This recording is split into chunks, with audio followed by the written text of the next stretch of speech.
안녕하세요. 무디 과학연구소에 오신 것을 환영합니다. 이게 뭔지 아시겠어요? 비행접시도 아니고 우주선의 모양도 아닙니다. 이것은 지금까지 개발된 것 중에서 가장 놀라운 운반체의 정확한 모형입니다. 이것은 부피를 100조 배로 확대한 붉은 피톨입니다. 우린 이 실험실에서 여러 해 동안 많은 것을 연구해 왔습니다마는 그 중에서도 가장 중요한 연구에 몰두하고 있습니다. 생명, 인간의 생명입니다. 세상에 새로 태어나는 아이마다 하나님의 놀라운 창조 섭리를 생생하게 보여줍니다. 시간마다 변하는 산 조각품이 여기 있습니다. 건축가의 꿈은 완벽합니다.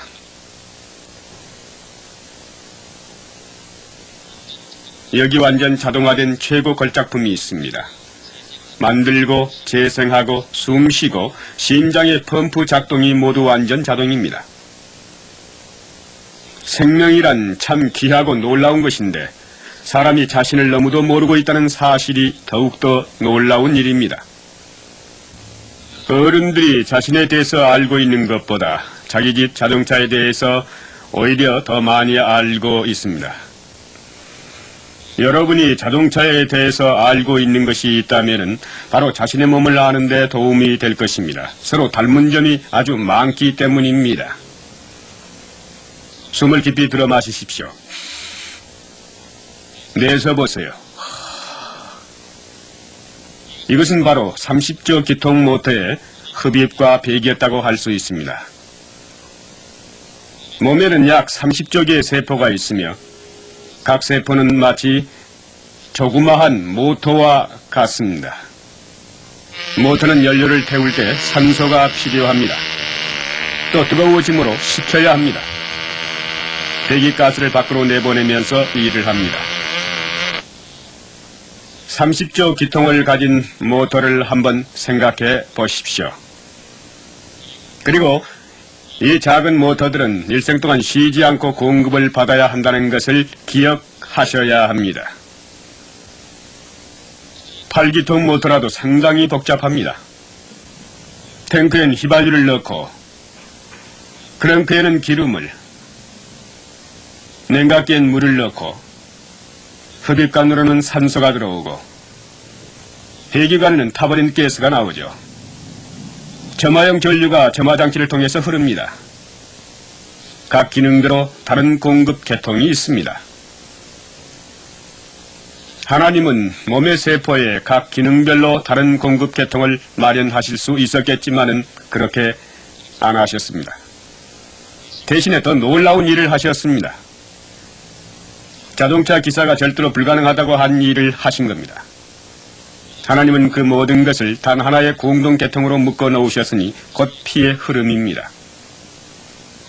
심장의 박동에 따라 신체 동맥과 정맥으로 콸콸 흐르는 그 붉은 액체야말로 우주에서 가장 놀랍고 믿기 어려운 매혹적인 이야기가 아닐 수 없습니다. 만일 당신이 미생물만한 크기로 작아져서 혈류 속에 들어갈 수 있다면 대단히 복잡한 교통로 속에 들어가게 될 것입니다. 그것은 가장 교통이 복잡한 고속도로 같이 보일 것입니다. 여러분은 붉은 피톨이 믿기 어려운 화학적 마술을 부리고 있음을 알게 될 겁니다. 당분, 지방, 화학 및 광물질들이 제조창에서 온몸의 공급처로 바쁘게 옮겨집니다. 찌꺼기는 폐기물 수집처나 배설 공장으로 갑니다. 여러분은 신체 세포 모터에서 낡았거나 손상받은 세포를 교환하기에 바쁜 노련한 기술자인 피톨을 보게 될 것입니다. 또한 각 교차로에서 신호로 조정되는 교통정리계통을 보게 되는데 모두가 전자뇌로 조정되는 것으로 모았다 보내곤 하는데 한치의 오차도 없이 꼭 맞는 시간으로 이루어집니다. 그러나 만일 미생물 크기로 작아지더라도 당신이 해로운 박테리아나 의심스러운 물체로 변하였다면 결코 혈류 속으로 들어가지 못할 것입니다. 유령 같은 그물이 구멍도 없는 모세혈관 벽을 빠져나와서 당신을 삼켜버릴 것입니다. 이 활기찬 유령들은 바로 흰피털로서 평화 유지와 침략을 막기 위해 350억이나 되는 경찰 병력이 항상 활동하고 있습니다. 몸의 세포가 작은 모타와 같다는 것을 기억하고 계실 겁니다. 여러분이 섭취한 음식은 그 모타에 연료를 공급합니다. 그러나 모터를 움직이는 데에는 연료 외에도 필요한 게 있습니다. 자동차가 휘발유 1갤론으로 9,000갤론의 공기를 쓴다는 사실을 알고 계십니까? 인간의 몸이 산소를 많이 사용하지만은 육체가 쉬고 있을 때에도 그 작은 세포 모터를 유지하는데 1시간에 최소한 4갤론의 순수한 산소가 필요합니다. 그러나 활동할 때는 1시간에 75갤론 이상의 순수한 산소가 필요합니다. 이 산소는 허파에서 온몸의 조직세포에 운반되어야 합니다. 산소가 운반되는 유일한 통로는 피의 흐름뿐입니다. 그러나 공기 그대로 운반한다면 큰일 납니다. 생명을 잃게 됩니다. 만일 혈관 속에 공기를 주사하면 혈관을 막아서 심장이 멈추게 됩니다. 주사를 놓을 때 주사기 안에 있는 공기를 모두 빼어버리는 것이 바로 이 때문입니다. 이 수수께끼의 답은 붉은 피톨의 화학적 성분에 있는 것입니다. 헤모글로빈 분자는 자연계에서 발견된 가장 크고 복잡한 구조의 분자입니다. 매 분자 중 탄소 원자 3,032개, 수소 원자 4,812개 등이 들어있고, 그리고 이 많은 원자들 가운데 4개의 작은 철분 원자가 있는데 이것이 우리의 생명을 유지하고 있습니다. 이 붉은 피톨이 여러분의 폐를 통과할 때 산소를 받는데 이것이 철분 원자와 합해 녹슬게 해서 고체로 만듭니다. 그 과정은 곧 다시 반대가 됩니다. 피는 재빨리 그 녹을 풀어내고 맙니다. 산소가 세포에 도달하면 기체로 다시 변해서 세포가 그것을 즉시 쓸 수 있게 되는 것입니다. 되돌아올 때도 피가 그냥 오지는 않습니다. 산소를 세포에 운반하는 것 못지않게 중요하고 더 복잡한 일을 합니다. 세포로부터 못쓰는 가스를 제거하는 일을 하는 것입니다. 자동차의 배기가스는 우리에게 유독합니다. 그러나 조직세포에서 나오는 노폐물은 그야말로 치명적인 것입니다. 조직세포의 배기가스는 주로 이산화탄소입니다. 그것은 빛깔, 냄새, 맛이 없고 보이지도 않는 가스입니다. 이 비커 속에는 이산화탄소가 들어있고 공기보다 무거움으로 물처럼 따를 수가 있습니다.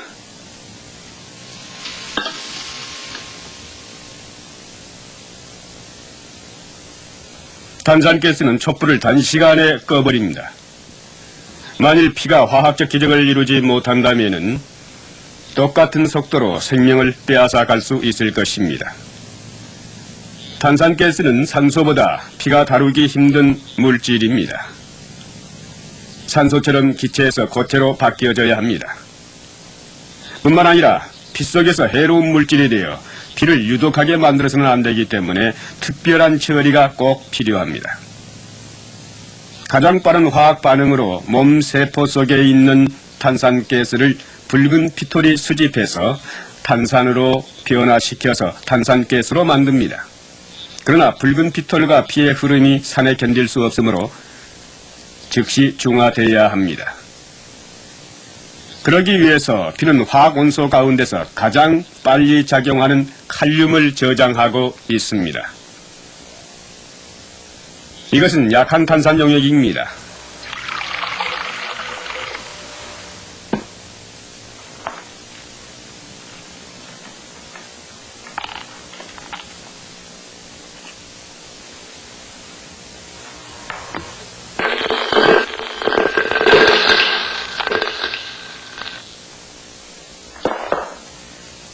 산이 중화되면서 붉은 피톨은 혈액 내로 그것을 쏟아냅니다. 그것은 혈장 내에서 염과 결합해서 보통 빵 굽는 데 사용하는 소다와 같은 것이 됩니다. 이렇게 안전한 형태로서 정맥을 통해서 허파로 운반됩니다. 그러나 또 문제가 있습니다. 허파는 소다를 그대로 배설할 수 없으므로 피톨이 또 이 일을 합니다. 깜빡하는 사이에 그것을 다시 탄산가스로 되돌아가게 해서 모세혈관 벽을 통해서 허파 속으로 보내면은 호흡함으로 밖으로 방출합니다.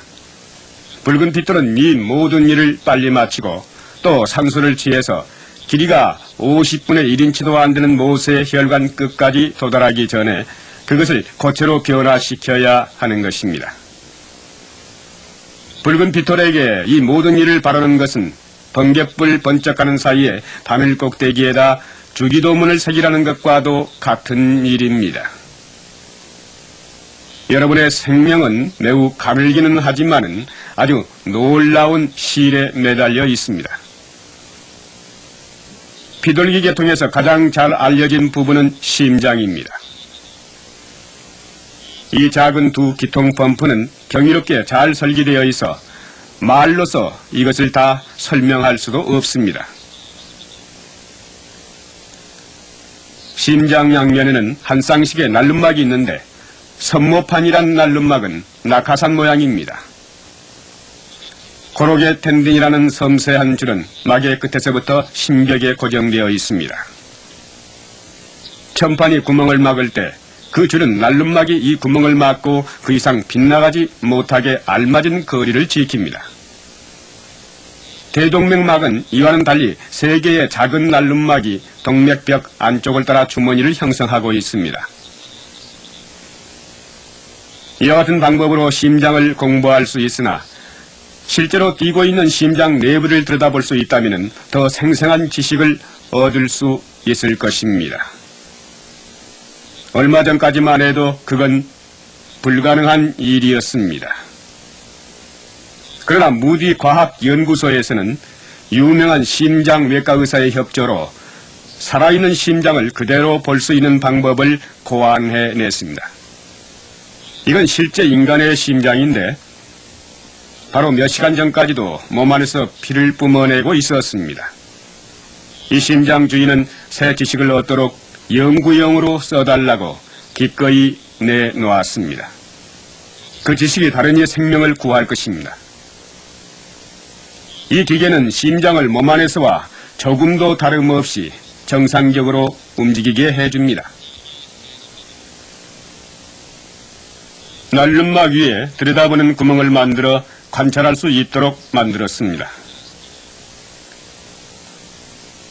이것이 좌심방의 선모판막인데 심장의 피를 흡입하고 내뿜도록 얼마나 잘 만들어졌는지를 잘 보십시오.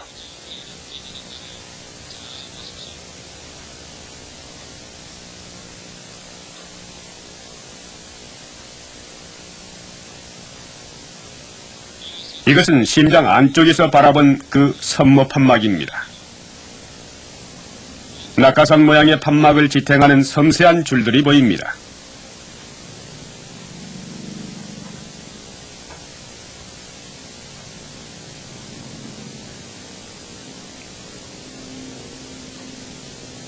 이것은 피가 거꾸로 흐르지 못하도록 그것을 단단히 막아주는 반달 모양의 대동맥막입니다. 이것을 밑에서 한번 보십시다. 이 기계는 여러 가지로 심장을 연구할 수 있습니다. 맥박을 빠르게도 하고 또는 느리게도 해서 심장에서 나오는 피를 제한해 줌으로써 혈압을 높일 수 있는데 그것으로 고혈압 증세를 가진 환자의 경우를 잘 관찰할 수 있습니다.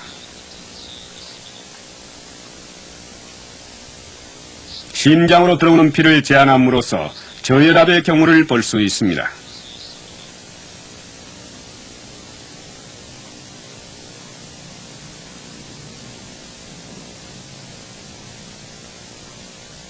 흐름을 아주 제한하면 쇼크 환자의 상태를 만들 수 있습니다.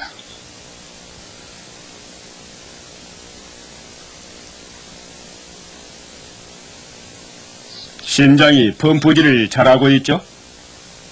언제나 이렇게 잘하고 있습니다. 이 심장은 85년간이나 움직였습니다. 그동안에 34억 번이나 뛰었으며 그리고 큰 호수를 다 채울 만큼 피를 뿜어냈습니다. 한 번도 수선을 하기 위해 멈추는 일이 없이 그 일을 꾸준히 했습니다. 최고의 기술과 강철로서 만든 펌프라 할지라도 인간 심장의 강인한 지구력에는 못 당합니다. 물론 심장도 몸의 다른 것처럼 병들거나 다치는 수가 있습니다. 건강한 심장은 많은 일을 할 수 있지만은 병이 들면은 일을 할 수 없습니다. 근래에 와서는 실제로 인간의 심장을 고치는데 놀랄 만큼 기술이 발달했습니다. 지금까지 아무도 심장을 떼냈다는 이야기를 듣지 못했습니다. 고장난 심장의 날름막은 이와 똑같은 합성수지 제품으로 대치됐습니다. 이와 같이 날름막은 심장 바로 위 대동맥에 삽입됩니다. 이것은 얼마 동안에 걸쳐 환자 몸에서 활동해온 날름막의 실제 엑스레이 사진입니다. 여러분은 인조 날름막이 필요 없기를 바라지만은 만일 필요할 때는 그 값이 꽤 비싸다는 사실을 알아두셔야 할 것입니다. 물론 수술비도 지불해야 합니다. 심장 수술은 가장 어렵고 어떤 다른 일보다도 정확성을 요하는 것입니다. 심장이 뛰고 있는 동안에 그 심장을 수술한다는 것은 마치 자동차가 움직이고 있는 동안 엔진 밸브를 갈거나 본네트를 조이는 것과 같습니다. 수술하는 동안 심장을 멈출 수 있다면 일이 매우 수월하겠죠. 그래서 많은 기계공학과 의학기술이 이를 위해 이용되고 있습니다. 심장을 수술하는 동안 피를 순환시키기 위해서 심폐기라고 불리는 기계가 많이 고안됐습니다. 유명한 생리학자인 비덜 셀리벨리 박사가 처음으로 실용적인 심폐기를 고안했습니다.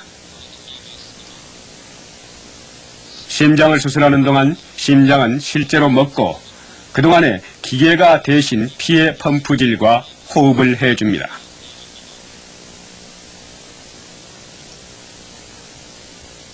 상한 심장을 이와 같이 고칠 뿐만 아니라 근래에는 심장을 그대로 이식할 수 있게까지 됐습니다. 그러나 심장을 신비한 생명의 원천으로 생각하는 사람들은 그것이 놀라운 것이기는 하나 단순한 펌프라는 사실을 알게 된다면 좀 당황하게 될 것입니다. 다시 말하면 그것은 기계로 대치될 수 있는 펌프입니다. 붉은 피톨의 독특한 모양을 보신 적이 있습니까? 그것은 도너츠와 팬케이크의 중간 모양을 하고 있습니다. 만일 우리가 붉은 피톨을 도안했다면 공 모양으로 만들었을 것입니다. 공은 가장 단순하고 여러모로 효과적이기 때문입니다. 그것은 원판형의 붉은 피톨보다 훨씬 더 부피가 큽니다. 모든 모양 가운데서 가장 강하며 혈관을 쉽게 통과할 수 있으나 자기 구실을 다하지 못하는 약점이 있습니다. 여기서 붉은 피톨의 여러 가지 모양의 샘플을 만들었습니다. 그것을 이와 같이 잘라서 물감을 분 물에다 담그고 그것이 물감을 흡수하는 상태를 관찰했습니다. 공 모양은 처음에는 흡수가 빠르나 중심 가까이 가서는 매우 느려집니다. 이것으로 공 모양은 행동이 매우 느림을 알게 됩니다. 물론 원판형으로 납작하게 만들면 흡수 문제는 해결될 것입니다. 실제로 실험해 본 결과 그것이 과연 빠르다고 증명됐습니다. 원판형은 속도는 있으나 부피가 부족합니다. 이상적 피톨의 모양은 부피, 속도, 내성을 모두 갖추어야 합니다. 상상만으로 그것을 결정하는 것이 아닙니다. 과학적으로 또한 수학적으로 결정됩니다. 기체 확산법과 고등미적분 원리를 이용해서 가스를 흡수하는데 최대 부피와 최대 속도를 내는 공식을 만들 수 있습니다. 이것이 바로 그 공식입니다. 부피, 건널비, 시간 등의 문제를 모두 여기에 다 지니고 있습니다. 직원들이 그 이상적 형태를 나타내는 공식을 계산해내기 위해서 몇 주간 일한 결과 실제 붉은 핏돌 모양과 꼭 일치했습니다. 그러나 더 완전을 기해야 합니다. 그리하여 우리는 그 문제를 국제사무기계회사 응용과학부에 맡겼습니다. 그 국제사무기계회사에 에드가 스미스 박사는 그것을 거대한 연구 계산기에 걸었습니다. 단추를 누르기만 하면은 설명도 할 수 없을 만한 정도로 빨리 답이 이와 같이 오실로스코프 스크린에 나타나게 됩니다.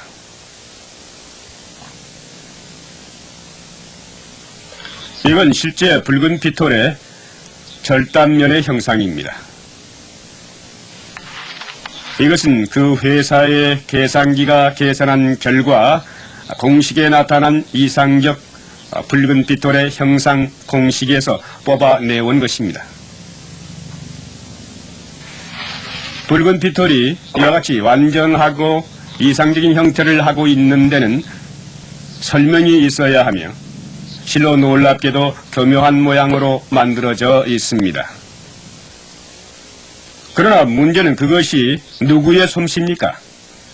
사람의 솜씨가 아닌 것만은 확실합니다.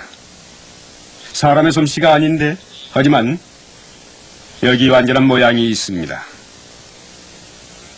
사람이 하나님을 믿으려고 원한다면 믿음의 근거가 될 수 있는 사실이 붉은 핏돌과 같이 적어도 30조나 있을 수 있을 것입니다. 한 문제에 대한 완전한 뜻을 알기 위하여 관점을 바꾸어서 그것을 과거 또는 미래에 연관시켜 볼 필요가 있으며 특히 혈액순환에서는 그러합니다. 과거를 돌이켜 볼 때 의학사상 가장 이상한 경우가 이 문제와 밀접한 관계를 갖고 있습니다. 이 의학적 사건은 한 미국 대통령의 죽음에 관련됩니다. 그것은 믿기 불가능한 일입니다.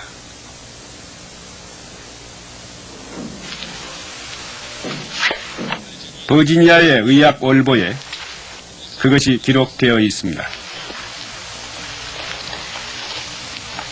그것은 조지 워싱턴의 죽음에 관한 것입니다. 1799년 12월 12일은 눈비가 내리는 추운 날이었는데도 건강해 보이는 장군은 아침 10시부터 오후 3시까지 습관대로 농장 주위를 말을 타고 돌았습니다. 다음날 아침 그는 목이 아프다고 하여 한나절을 방 안에서 지내다가 밖으로 나갔습니다. 다음날 새벽 3시에 워싱턴은 부인에게 학질이나 열병에 걸린 것 같다고 말하고는 낮에 당밀과 버터와 식초를 함께 섞은 것을 마셨습니다.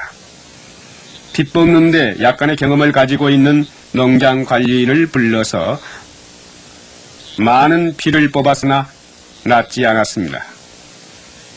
제임스 그레이크 박사는 11시에 도착했습니다. 그는 이 사건에 대해서 다음과 같이 말합니다. 병이 매우 이독한 상태였으므로 곧 의사 2사람을 불렀습니다. 중간에 2번이나 많은 피를 뽑아 보았으나 병세는 여전했습니다. 의사 한 사람이 먼저 도착했을 때에 또다시 피를 뽑는 데 합의했습니다. 약 90g 정도 피를 뽑았으나 병세는 조금도 좋아지지 않았습니다. 마지막으로 피가 천천히 나오며 진해지는 것을 볼 수 있게 됐습니다. 장군의 병은 매우 심한 3기 간염이었으며 그가 받았던 그와 같은 치료는 건강한 사람에게라 할지라도 치명적인 것이었습니다. 그것은 당시의 의학 치료로서 인정된 것이었으며 그 후에도 수년간 계속됐습니다. 오늘날 그러한 치료는 사진으로 생각할 것이며 워싱턴 대통령이라고 해도 변명할 수 없습니다. 왜 그럴까요? 워싱턴이 죽어가는 병상 옆에는 성경 한 권이 있었는데 거기에 다음과 같은 말씀이 기록되어 있습니다. 구약 레위기 17장 11절에 육체의 생명은 피에 있음이니라. 다시 14절에 가서 모든 생물은 그 피가 생명과 일체라고 말씀하셨으며 또 뒤에 보면은 모든 육체의 생명은 피인즉 이는 고립된 말씀이 아닙니다. 성경은 혈액학 교과서 외에 어느 책보다도 피와 그 중요성에 대해서 여러 번 기록됐습니다. 워싱턴 시대 사람들은 피에 대하여서는 무지했으나 적어도 이 말씀은 믿었어야 했습니다. 무지와 미신과 그리고 명확하고 단순한 하나님의 말씀을 믿지 않으므로 희생된 생명의 수는 헤아릴 수 없이 많습니다. 매우 안타까운 일이 아닐 수 없습니다. 그러나 영적 사망의 종소리는 더욱 비극적이며 변명할 수 없을 것입니다. 성경은 영적 생활에 있어 더욱 피의 중요성을 얘기합니다. 이 경우에는 우리의 피가 아니라 우리를 위해 흘리신 그리스도의 귀하고 보배로운 피입니다. 믿기 어려우십니까? 이것은 곧 성경의 중심 제목입니다. 처음에서부터 끝까지 수백 번이나 말씀하고 계십니다. 성경에 피 흘림이 없이는 구속이 없나니 또 주 예수 그리스도 즉 그의 아들의 피는 모든 죄에서 우리를 깨끗게 하시니라. 이해하기 매우 어려우십니까? 단순합니다. 육체의 생명은 피에 있습니다. 기억하세요? 이것은 하나님의 아들이 우리의 죄 때문에 그의 생명을 주셨다는 것을 뜻합니다. 죄의 값은 사망이라. 이제 결정할 의무는 이것이 단지 미신이냐 실제적이고 과학적인 사실이냐는 것입니다. 그것이 사실이라면 그것은 온 우주에서 가장 중요한 사실입니다. 여러분의 영원한 운명이 믿음으로 주님을 영접하느냐 거절하느냐에 달렸습니다.